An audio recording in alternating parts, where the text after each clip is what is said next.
What about the cardboard folks? Christos Rex! Hello, my friends. It's Gabriel with The Last Huntsman Outdoors here. And guys, I'm going to be kind of doing both a kind of discussion and review of my go-to rifle and why I have this rifle set up the way it is and why I like it the way it is. So let's go ahead and check this rifle out. Also, we'll be kind of discussing my twin brother's go-to rifle, how he has it set up, and everything like that as well.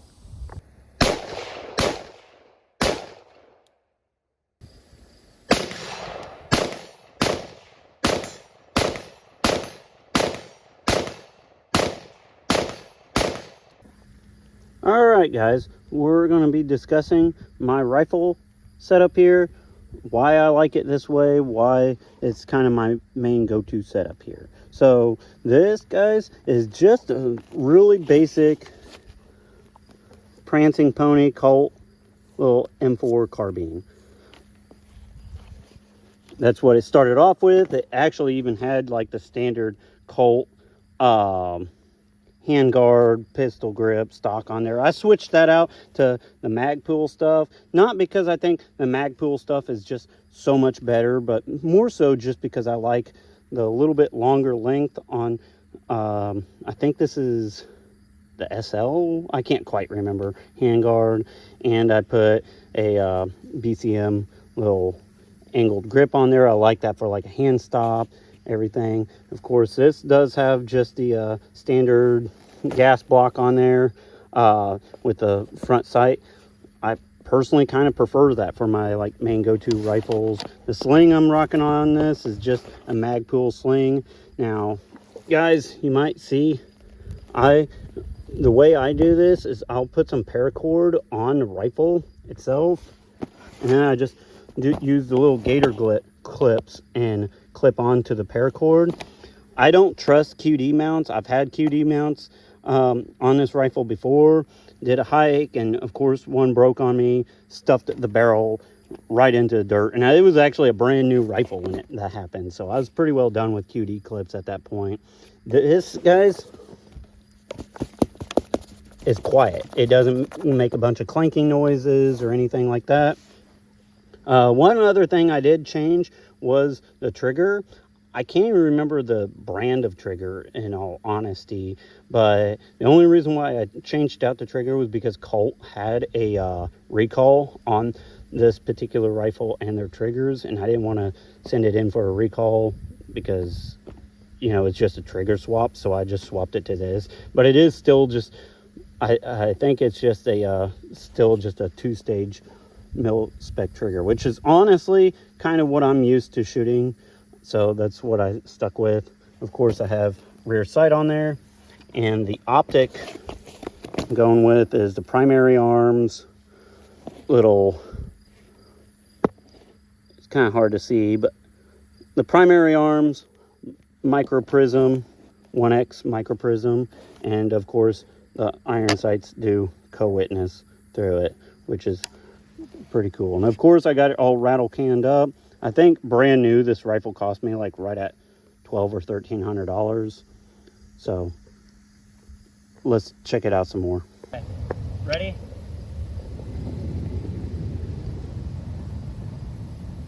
Ready.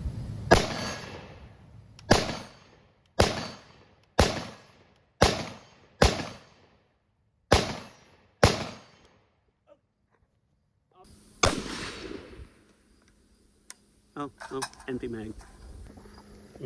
Oh, and it does have a 16-inch barrel.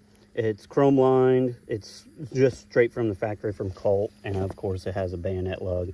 I keep a little Streamlight Polytac flashlight on there, and I got rechargeable CR123 batteries, so I can recharge these out in the field even if I need to. And so that's what I keep. Reason why I like it like this is because it's light, handy, and gets the job done.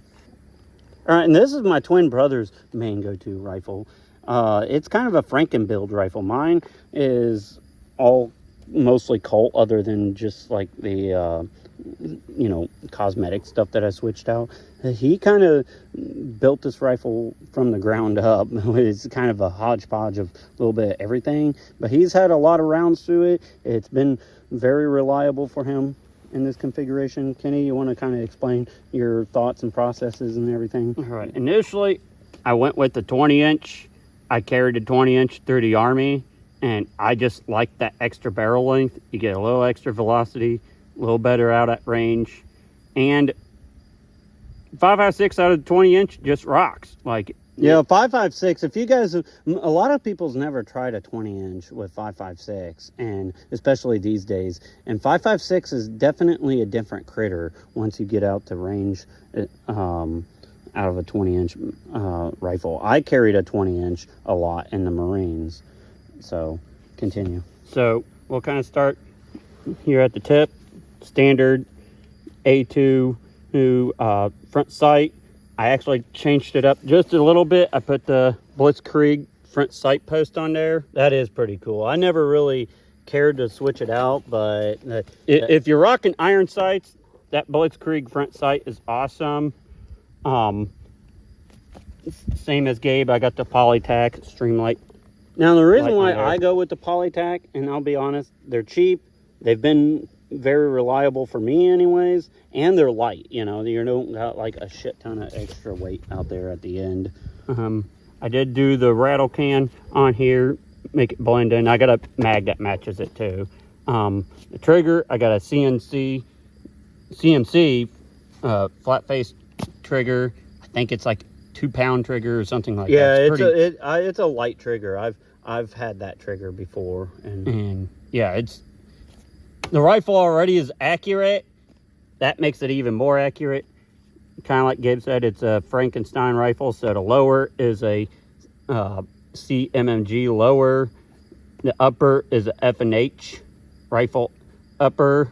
And the barrel is an F&H as well, right? Yes. Yeah, so it's you can see here. Yeah. Here, let me. Yeah. So that's actually basically the similar rifle that I had in the Marines was F&H 20-inch. Same as mine. The optic, I'm running the Primary Arms GLX 2X Prism.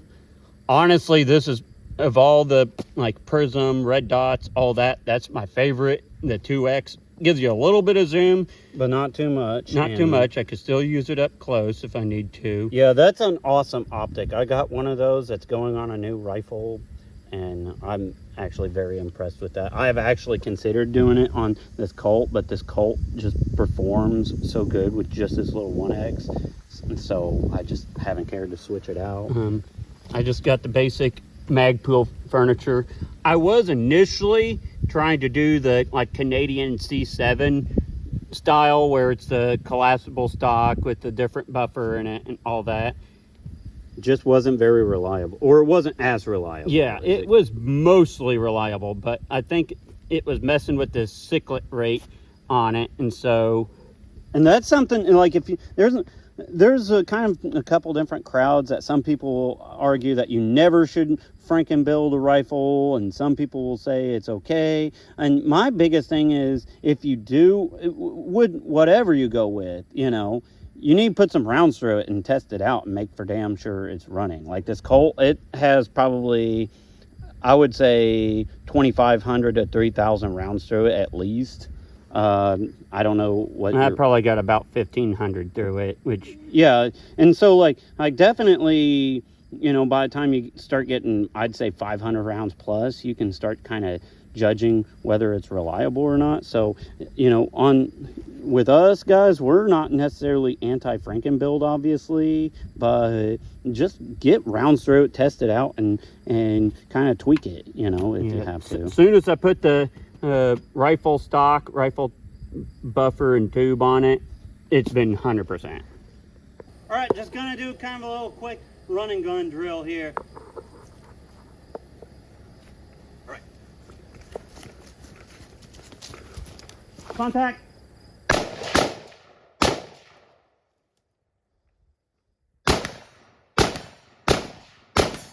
All right, part two, gonna do a little quick run and gun. Gonna address the close guy and the farther steel. Contact!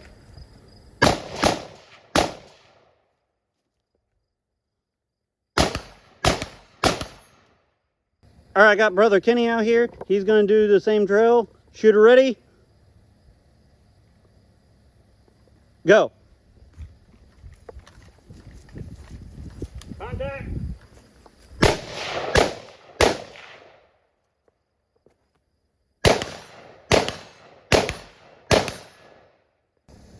Shooter ready? Go. Contact.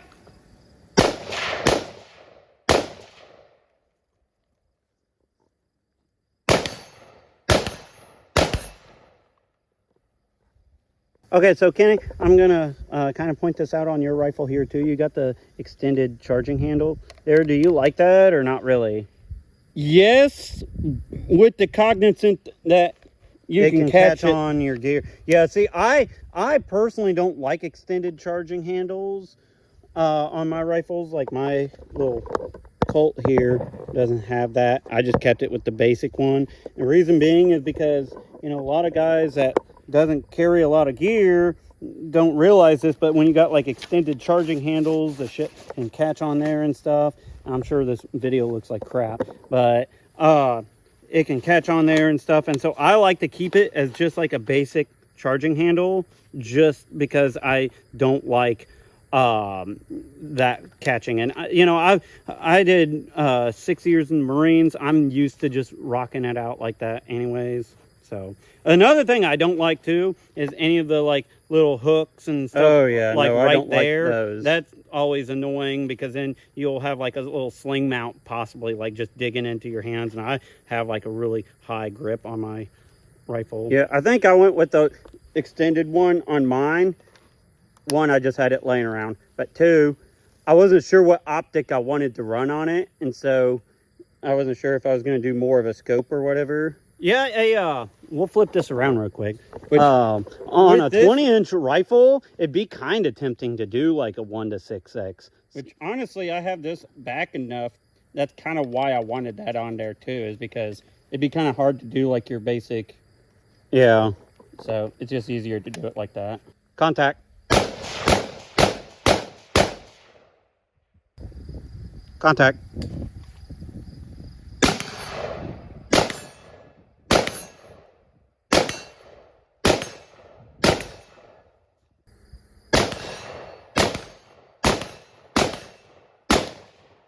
All right, guys, so we're going to go ahead and wrap this video up. I just wanted to show you guys my main go-to rifle. Like if it was like legit the Shizzy Hit the Fizzy, SHTF, whatever you want to call it, or a Minuteman's been called, or, you know, I'm defending the farmstead and all that stuff, you know, and I could only grab one rifle, which is, you know, most likely more realistic.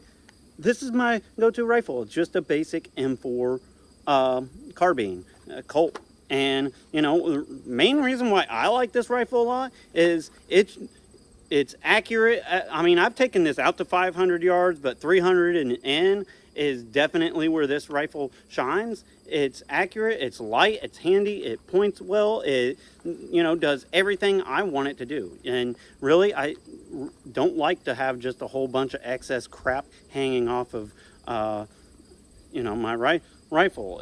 And so that's why I like this carbine. And honestly, I carried both a M4 carbine, a Colt actually when I was in the Marines, and I carried a FNH rifle when I was in the Marines. I got switched rifles a couple times when I bounced, you know, between different positions and stuff. And so, you know, this is familiar to me, and I personally like it. Some people really likes the free floated handguards. I've explained it a few times why I think that's kind of silly. I personally just like this type of handguard system. The Magpul thing is just fine, especially the little extended version. It gives me plenty of space to grab onto, and you know, the front sight kind of gas block I think is very reliable. So that's why I like this rifle. Kenny, what do you mostly like about your rifle? I actually love the 20-inch. I carried the 20-inch in the Army. I like the extra velocity the 20-inch gives. I like the extra range. And, you know, you could take a carbine out to 500, like Gabe said. But this does a little better at range. Oh yeah, definitely. I when I would qualify in the Marines, you could definitely tell right at the 300 you started noticing the difference in the 16 and the 20, but definitely out to the 500 you would notice a lot of difference. 5.56 caliber really shines with a 20. Well, even just shooting a steel plate over there, you could just tell, like, when the carbine hits it and when the rifle hits it, just, subtle, but there's definitely a difference when just that extra 4 inches that 5.56 is screaming out of there. Also, well, 5.56 was originally designed for a 20-inch barrel. Yes. Also, there's a lot of woods, but there's also a lot of open spaces around here. So I think that's where the rifle length would really shine. And also, hey, I might want to check your plates. If you're a bad guy coming my direction, 20-inch 5.56 is a good plate checker. Yeah, for sure. So, guys, this is just our quick little rifle setups, what we like, what we prefer. I'm not saying this is the end-all, be-all, or how, is the best way. I'm not going to be like that douchebag that tells you, like, this is the best way, blah, blah, blah. You need a Mark 18 with a PEC 15. Yeah, or some ridiculous nonsense. This is just me being a Marine infantry redneck guy out here and showing you guys what I got, what I prefer, and honestly, what I can afford. So, as always, be prepared. Jesus Christ is King, and carry on.